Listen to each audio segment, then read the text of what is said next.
पहाटेची वेळ होती. गावावर अजून धुक्याची चादर पसरली होती. पक्ष्यांचा किलबिलाट सुरू झाला होता. पण गावाच्या टोकाला असलेल्या जुन्या वाड्यात मात्र एक वेगळीच शांतता होती. त्या वाड्याच्या अंगणात बसलेले गोविंदराव आजही रोजप्रमाणे आपल्या मित्राची आठवण काढत होते.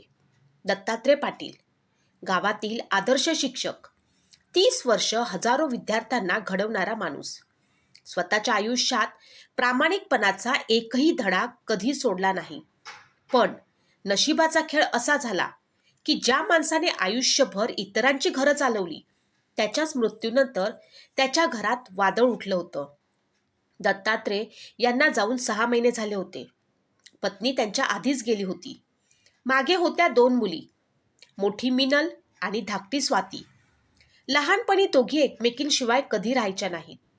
गावात कुणी विचारलं, तुमच्यात जास्त कोणावर प्रेम आहे? तर दत्तात्रय हसत म्हणायचे, माझे 2 डोळे आहेत. कोणाला जास्त प्रिय आहे ते कसं सांगू? पण काळ बदलला. मिनलचं लग्न औरंगाबादला एका मोठ्या व्यापाऱ्याशी झालं. स्वातीचं लग्न शेजारच्या गावातील शेतकरी कुटुंबात झालं. काही वर्षांनी स्वातीचा नवरा अपघातात गेला. लहान मुलगा हातात घेऊन ती माहेरी आली. दत्तात्रयांनी तिला कधीच परकी समजलं नाही. हे घर तुझं आहे, ते नेहमी म्हणायचे. दिवस पुढे सरकत गेले. दत्तात्रय आजारी पडले. त्यांना मधुमेह, हृदयविकार आणि नंतर अंथरूण धरावं लागलं. जवळजवळ 4 वर्ष स्वातीने दिवसरात्र त्यांची सेवा केली. औषधं, डॉक्टर, दवाखाने, रात्रीचं जागरण सगळं ती एकटी करत होती. मिनल महिन्यातून एकदा किंवा 2 महिन्यांनी एकदा येत असे. तिची ही अडचण खरी होती. नवऱ्याचा व्यवसाय, मुलांचं शिक्षण, शहरातील धावपळ. पण गावातल्या लोकांच्या नजरेत मात्र एकच गोष्ट दिसत होती, वडिलांची सेवा कोण करतंय? आणि शेवटी एक दिवस दत्तात्रय कायमचे निघून गेले. त्यांच्या अंत्यसंस्काराला संपूर्ण गाव जमलं होतं. दोन्ही बहिणी एकमेकींच्या गळ्यात पडून रडल्या होत्या. त्या दिवशी कुणालाही वाटलं नव्हतं की काही महिन्यातच याच 2 बहिणी एकमेकींचं तोंडही पाहणार नाहीत. दत्तात्रयच्या निधनानंतर सुरुवातीचे काही महिने शांततेत गेले.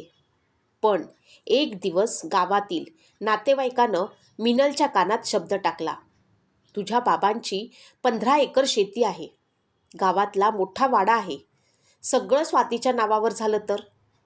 दुसऱ्याच दिवशी दुसरा नातेवाईक म्हणाला, आजकाल विश्वास ठेवायचा नसतो. हक्क वेळेवर मागितला नाही तर आयुष्यभर पश्चाताप करावा लागतो. हे शब्द मिनलच्या मनात घर करून बसले. काही दिवसांनी ती गावात आली. तिनं कागदपत्रांची चौकशी सुरू केली. स्वातीला ते पाहून धक्का बसला. ताई, तुला माझ्यावर विश्वास नाही का? मिनल म्हणाली, विश्वासाचा प्रश्न नाही, हा माझा हक्क आहे. एवढंच वाक्य पुरेसं होतं. दोघींमध्ये पहिल्यांदा मोठा वाद झाला. आवाज इतका वाढला की शेजारी धावत आले. गावात दुसऱ्याच दिवशी चर्चा सुरू झाली.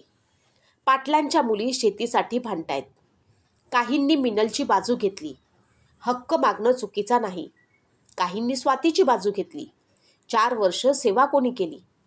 प्रत्येक जण न्यायाधीश बनला होता.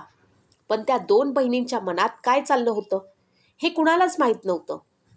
3 दिवसांनी मिनलने शहरातील एका वकिलाची भेट घेतली. वकिलाने सर्व कागदपत्र पाहिली आणि शांतपणे म्हणाला, केस मजबूत आहे, कोर्टात गेलात तर हिस्सा मिळू शकतो. मिनलच्या चेहऱ्यावरती समाधान आलं. पण वकील पुढे म्हणाला, फक्त एक गोष्ट लक्षात ठेवा, केस सुरू करणं सोपं आहे, संपायला किती वर्ष लागतील ते कुणी सांगू शकत नाही. त्या वाक्यामुळे मात्र मिनलचं फारसं लक्ष दिलं गेलं नाही. ती गावाकडे निघाली. पण तिच्या नकळत हा निर्णय 2 बहिणींच्या आयुष्यातलं सर्वात मोठं वादळ घेऊन येणारा होता. दुसऱ्या दिवशी सकाळी मिनल गावात आली. तेव्हा तिच्या चेहऱ्यावरती निर्धार स्पष्ट दिसत होता. तिनं कोणाशीही फारसं न बोलता थेट तलाठी कार्यालय गाठलं. 7-12, फेरफार, मालकी हक्काची कागदपत्र तिनं मागवली. कार्यालयाबाहेर उभे असलेल्या 2-3 गावकऱ्यांनी तिला पाहिलं आणि कुजबूज सुरू झाली. आता प्रकरण कोर्टात जाणार बहुतेक. गावात अफवा वाऱ्यासारख्या पसरतात. दुपार होईपर्यंत अर्ध्या गावाला ही बातमी समजली होती. हीच बातमी स्वातीच्या कानावरती पोचली. ती घराच्या अंगणात बसून वडिलांच्या जुन्या कपाटातील वह्या आवरत होती. शेजारची कमला काकू धावतच आली. स्वाती, ऐकलंस का? तुझी ताई तलाठी कार्यालयात गेलीये म्हणे. स्वातीच्या हातातून वही खाली पडली. तिच्या डोळ्यासमोर अंधार दाटून आला. ताई खरंच कोर्टात जाणार? तिच्या तोंडून नकळत शब्द बाहेर पडले. संध्याकाळी मिनल घरी आली तेव्हा दोघींची नजरानजर झाली. काही क्षण कुणीच बोललं नाही. शेवटी स्वातीनंच विचारलं, ताई, तुला जर हिस्सा हवा होता तर तू मला प्रेमानं सांगितलं असतंस. मी कधी नाही म्हटलं नसतं. मिनलचा आवाज कठोर झाला. हा प्रश्न मागण्याचा नाही, हक्काचा आहे. स्वातीच्या डोळ्यातून पाणी आलं. तू असं कसं बोलू शकतेस? बाबा शेवटच्या दिवशीपर्यंत तुझीच आठवण काढायचे. मला माहीत आहे, मिनल उत्तरली. मग? म्हणूनच मला त्यांची संपत्तीही समान हवी आहे. हे ऐकताच स्वाती आत निघून गेली. त्या रात्री दोघीही एकाच घरात होत्या, पण एकमेकींशी एक शब्दही बोलल्या नाहीत. दुसऱ्या दिवशी सकाळी गोविंदरावांना ही बातमी समजली. ते दत्तात्रयांचे बालपणापासूनचे मित्र होते. त्यांनी आयुष्यभर लोकांमध्ये समझोते घडवले होते. त्यांनी मनाशी ठरवलं, हे घर तुटू द्यायचं नाही. ते थेट स्वातीच्या घरी गेले. स्वाती अंगणात बसून रडत होती. गोविंदरावांनी तिच्या डोक्यावरती हात ठेवला. मुली, रडून प्रश्न सुटत नाही.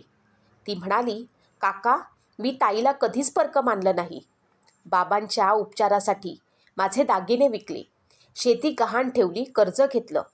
हे सगळं मी तिला कधी सांगितलंच नाही, कारण ती माझी ताई आहे. पण आज तीच माझ्यावरती विश्वास ठेवत नाही. गोविंदराव काही क्षण शांत राहिले. मग म्हणाले, तुझी ताई वाईट नाही.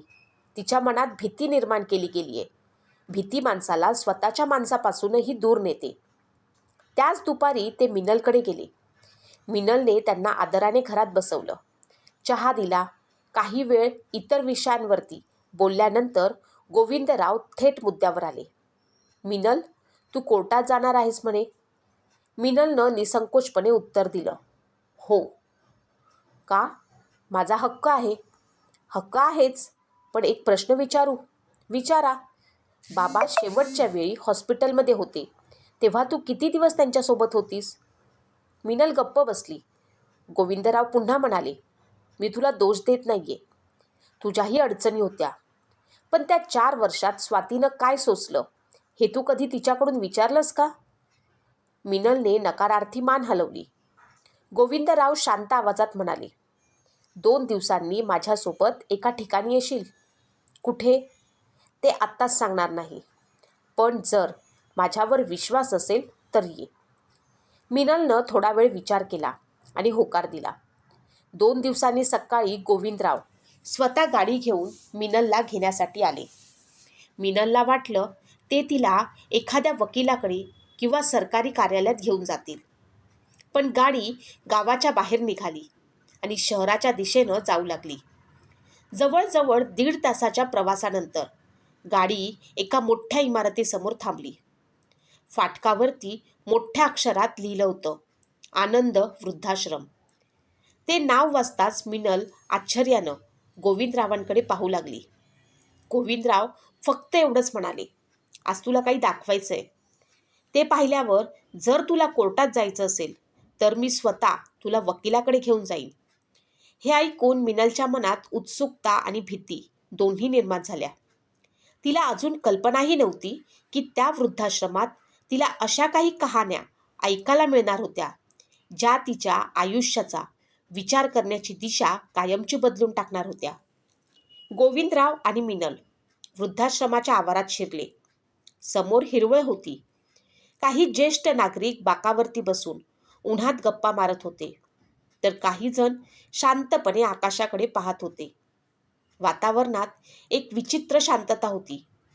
ती शांतता आनंदाची नव्हती, तर आयुष्यभर मनात साचलेल्या वेदनेची होती.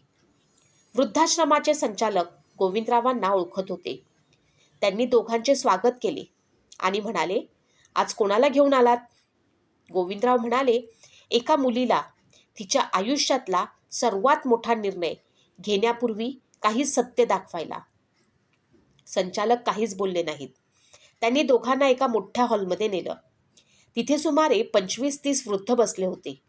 काही वर्तमानपत्र वाचत होते, काही एकटक दाराकडे पाहत होते. मिनलच्या नजरा एका कोपऱ्यात बसलेल्या 70-75 वर्षांच्या आजीवर खिळल्या. त्यांच्या हातात एक जुनाट फोटो होता. त्या पुन्हा पुन्हा तोच फोटो पाहत होत्या. गोविंदराव त्यांच्याजवळ गेले. शांताताई, ओळखलत का? त्या हसल्या. अरे गोविंद, किती दिवसांनी आलास? गोविंदरावांनी मिनलकडे बोट दाखवत विचारलं. ताई, हिला तुमची गोष्ट सांगाल? वृद्ध महिलेने हळूहळू फोटो मिनलच्या हातात दिला. फोटोमध्ये 2 तरुण भाऊ, त्यांचे आई वडील हसत उभे होते. आजींच्या डोळ्यात पाणी आलं. त्या म्हणाल्या, हे माझे 2 मुलगे. लहानपणी एकमेकांशिवाय जेवतही नव्हते. पण त्यांच्या वडिलांच्या मृत्यूनंतर जमिनीवरून भांडण झालं. मोठा म्हणाला जमीन माझी, धाकटा म्हणाला माझी. कोर्टात केस गेली. 10 वर्ष चालली. घर विकलं, शेती विकली, पैसे संपले, पण केस संपली नाही. शेवटी दोघांनी एकमेकांशी बोलणं बंद केलं.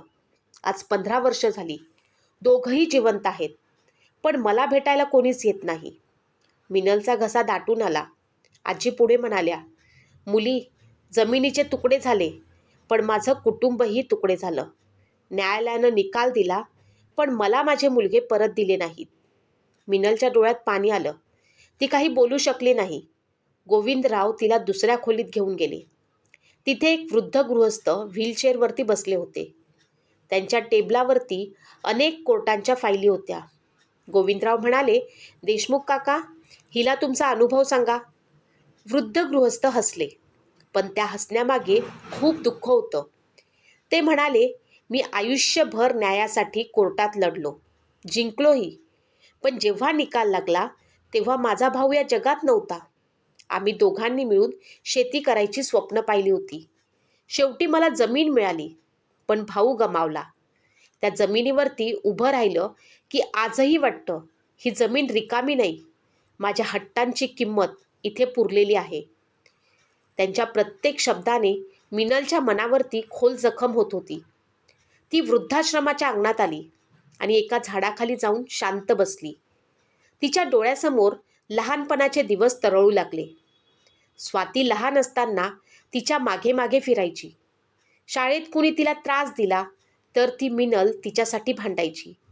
रक्षाबंधन नसतानाही दोघी एकमेकींना रंगीत दोरे बांधायच्या आणि म्हणायच्या, आपण आयुष्यभर सोबत राहायचं. त्या आठवणींनी तिचं मन भरून आलं. इतक्यात गोविंदराव तिच्या शेजारी येऊन बसले. काही वेळ दोघंही शांत होते. मग गोविंदराव म्हणाले, मिनल, तुला माहिती आहे का, दत्तात्रेय मला शेवटच्या भेटीत काय म्हणाले होते? मिनलने नकारार्थी मान हलवली. गोविंदरावांचा आवाज भरून आला. ते म्हणाले होते, गोविंद, माझ्या मुली माझी खरी संपत्ती आहेत. माझ्यानंतर त्या जर एकमेकींपासून दूर गेल्या तर समज माझं संपूर्ण आयुष्य वाया गेलं. हे ऐकताच मिनलच्या डोळ्यातून अश्रूंचा बांध फुटला. ती रडतच म्हणाली, काका, मी खूप मोठी चूक करत होते का? गोविंदराव तिच्या खांद्यावरती हात ठेवत म्हणाले, चूक प्रत्येकाकडून होते मुली, पण वेळेवर थांबणारा माणूस शहाणा असतो. अजून काहीच बिघडलं नाही. प्रश्न कोर्टाचा नाही, तुझ्या बहिणीचा आहे. निर्णय तुझ्या हातात आहे. तुला जमीन जिंकायची आहे की तुझी बहीण? त्या प्रश्नाचं उत्तर मिनलकडे नव्हतं, पण तिच्या मनात काहीतरी नक्कीच बदलायला सुरुवात झाली होती. वृद्धाश्रमातून परत येताना संपूर्ण प्रवासात मिनल एक शब्दही बोलली नाही. गाडीच्या काचेतून बाहेर पाहत असताना तिच्या डोळ्यासमोर सतत त्या वृद्ध आईचा चेहरा येत होता.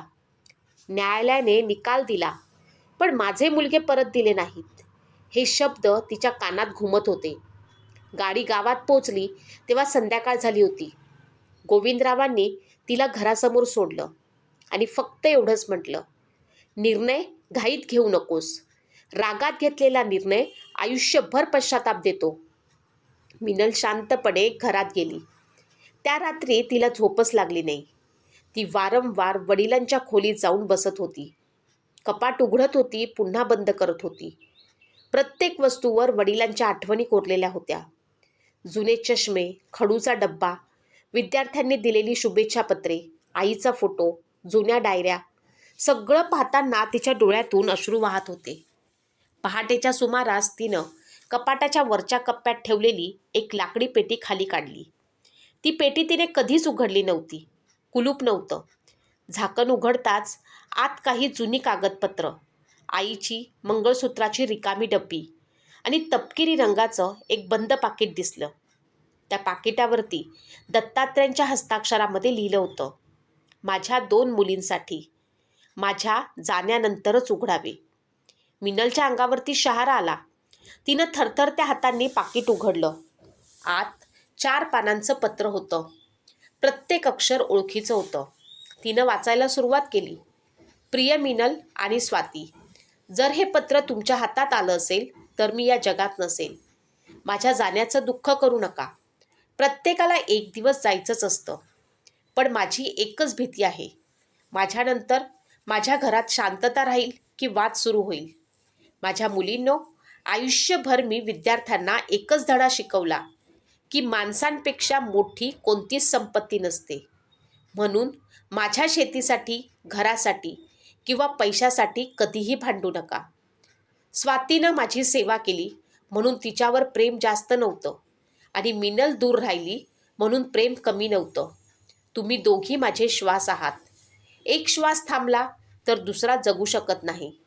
जर कधी मालमत्तेचा प्रश्न निर्माण झाला तर तो प्रेमानं सोडवा. गरज पडली तर अर्धी अर्धी वाटून घ्या. पण तुमच्या मनातला विश्वास कधी वाटून घेऊ नका. कारण घर पुन्हा बांधता येतं, शेती पुन्हा विकत घेता येते, पैसा पुन्हा कमावता येतो. पण एकदा तुटलेलं नातं पुन्हा जुळायला कधी कधी संपूर्ण आयुष्यही कमी पडतं. माझी शेवटची इच्छा एवढीच आहे की दरवर्षी माझ्या आणि तुमच्या आईच्या स्मृतिदिनी तुम्ही दोघी एकाच ताटात जेवाल, एकाच अंगणात बसाल आणि तुमच्या मुलांना सांगाल की या घराची खरी ओळख भिंतींनी नाही तर प्रेमाने आहे. पत्र इथे संपलं नव्हतं. शेवटच्या ओळीत दत्तात्रयांनी लिहिलं होतं, जर माझ्या मृत्यूनंतर तुम्ही दोघी एकमेकींशी बोलणं बंद केलं तर समजा तुमचा बाप जगूनही हरला. हे वाचताच मिनल मोठ्याने रडू लागली. तिच्या हातातून पत्र खाली पडलं. त्या रडण्याचा आवाज ऐकून स्वाती धावत खोलीत आली. तिनं पहिल्यांदाच ताईला इतकं खचलेलं पाहिलं. मिनल उठली, धावत जाऊन स्वातीला मिठी मारली आणि हुंदके देत म्हणाली, मला माफ कर. मी बाबांना हरवणार होते. मी तुलाही हरवणार होते. स्वाती काहीच बोलली नाही. तिने फक्त आपल्या मोठ्या बहिणीला घट्ट मिठी मारली. त्या दोघींच्या डोळ्यातून वाहणारे अश्रू हे पराभवाचे नव्हते, तर अनेक दिवसांपासून साचलेल्या गैरसमज धुवून काढणारे होते. त्या क्षणी दत्तात्रय या जगात नव्हते, पण त्यांच्या 4 पानांच्या पत्रानं 2 बहिणींचं आयुष्य पुन्हा एकदा एकत्र आलं होतं. अजून मालमत्तेचा निर्णय बाकी होता, पण त्या निर्णयापेक्षा मोठा निर्णय आधीच झाला होता. दोन्ही बहिणींनी पुन्हा एकमेकींना गमावू न देण्याचा. दुसऱ्या दिवशी सकाळी गावात एक वेगळीच बातमी पसरली. कालपर्यंत एकमेकींशी बोलणं बंद केलेल्या दोन्ही बहिणी आज एकाच अंगणात बसून चहा पित होत्या. अनेकांच्या चेहऱ्यावरती आश्चर्य होतं. काहींना विश्वासच बसत नव्हता. कारण लोकांना भांडणाच्या बातम्या लवकर पसरवायला आवडतात, पण नाते जुळल्याच्या बातम्या तितक्या वेगानं पसरत नाहीत. सकाळी 10च्या सुमारास मिनल स्वतः गोविंदरावांच्या घरी गेली. त्यांनी दार उघडलं आणि समोर मिनलला पाहताच त्यांच्या चेहऱ्यावरती हसू उमटलं. मिनल त्यांच्या पायाशी बसली. तिच्या डोळ्यात पुन्हा अश्रू आले होते. काका, तुम्ही मला वेळेवर थांबवलं, नाहीतर मी आयुष्यभरासाठी माझी बहीण गमावली असती. गोविंदरावांनी तिच्या डोक्यावर हात ठेवला. मुली, मी काही केलं नाही. निर्णय तूच घेतलास. माणसाला योग्य मार्ग दाखवता येतो, पण त्या मार्गावरती चालायचं की नाही हे त्यालाच ठरवावं लागतं. मिनलने आपल्या पिशवीतून वडिलांचं पत्र काढलं. गोविंदरावांनी ते शांतपणे वाचलं. शेवटची ओळ वाचताच त्यांच्या डोळ्यातही पाणी आलं. ते म्हणाले, दत्तात्रय शेवटपर्यंत शिक्षकच राहिले. ते गेल्यावर त्यांनी आपल्या मुलींना आयुष्यातला सर्वात मोठा धडा शिकवला. त्याच दिवशी दुपारी दोन्ही बहिणींनी गावातील काही ज्येष्ठ मंडळींना घरी बोलावलं. सरपंच, दोन पंच, गोविंदराव आणि काही जवळचे नातेवाईक उपस्थित होते. वातावरण शांत होतं. कोणताही वाद नव्हता. मिनल उठली आणि सर्वांसमोर म्हणाली, आजपर्यंत मी माझ्या हक्कासाठी लढण्याचा विचार करत होते. पण काल मला बाबांचं पत्र सापडलं. त्यांनी आम्हाला संपत्तीपेक्षा नातं मोठं आहे हे शिकवलं. त्यामुळे मी कोर्टात जाण्याचा निर्णय कायमचा रद्द करते. हे ऐकताच उपस्थित सर्वजण एकमेकांकडे पाहू लागले. स्वातीच्या डोळ्यातून अश्रू वाहू लागले.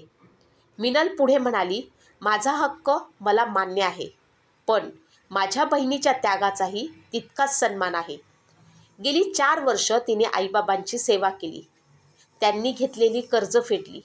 म्हणूनच माझा प्रस्ताव असा आहे की शेतीचा काही भाग स्वातीकडेच राहू द्यावा. उरलेली जमीन आपण कायदेशीर पद्धतीनं वाटून घेऊ. आणि वाडा, तो आपण कोणाच्याही नावावर करणार नाही. तो आपल्या आईबाबांच्या स्मृती म्हणून कायम संयुक्त ठेवू. गावातील सर्वजण शांतपणे ऐकत होते. स्वाती उठली. तिनं बहिणीचा हात हातात घेतला आणि म्हणाली, ताई, मला एकटीला काहीच नको. आपण दोघी मिळून निर्णय घेऊ. पण एक अट आहे. मिनल हसली. काय? स्वाती म्हणाली, दरवर्षी आईबाबांच्या स्मृतिदिनी तू आणि मी, आपली मुलं आणि संपूर्ण कुटुंब या वाड्यात एकत्र जमायचं. कोणतंही कारण असलं तरी हा दिवस चुकवायचा नाही. मिनलनं क्षणाचाही विलंब न करता होकार दिला. दोघींनी सर्वांसमोर एकमेकींना मिठी मारली. उपस्थित प्रत्येकाच्या टाळ्यांचा कडकडाट झाला. त्या दिवशी कुठलाही न्यायाधीश नव्हता, कुठलाही वकील नव्हता, कुठलीही कोर्टाची तारीख नव्हती. तरीही सर्वात मोठा न्याय झाला होता. संध्याकाळी दोन्ही बहिणी वडिलांच्या फोटोसमोर दिवा लावायला उभ्या राहिल्या. मिनलने फोटोसमोर पत्र ठेवलं आणि हळू आवाजात म्हणाली, बाबा, तुमचं घर आज पुन्हा एकदा वाचलं. स्वातीनेही हात जोडले. त्या क्षणी खिडकीतून आलेल्या मंद वाऱ्याने पत्राची शेवटची ओळ हलकीशी हलली. नाती जपा. दोघींनी एकमेकींकडे पाहिलं आणि हसल्या. त्या हसण्यात समाधान होतं, माफी होती, प्रेम होतं आणि सर्वात महत्त्वाचं म्हणजे एक वचन होतं. आयुष्यात काहीही झालं तरी आता कोणताही वाद कोर्टात जाणार नाही. आधी संवाद होईल, मग समजूत होईल आणि शेवटी तडजोड होईल. कारण जिथे तडजोड असते तिथे पराभव नसतो. तिथे जिंकतं ते फक्त नातं. आणि त्या दिवसापासून गावात जेव्हा जेव्हा मालमत्तेवरनं वाद व्हायचा तेव्हा लोक एकच उदाहरण द्यायचे, दत्तात्रय गुरुजींच्या मुलींसारखं करा. न्यायालयात जाण्यापूर्वी एकदा मनापासून एकमेकांशी बोला. कारण अनेकदा एका प्रेमळ संवादाची किंमत हजारो पानांच्या कायदेशीर कागदपत्रांपेक्षा कितीतरी जास्त असते.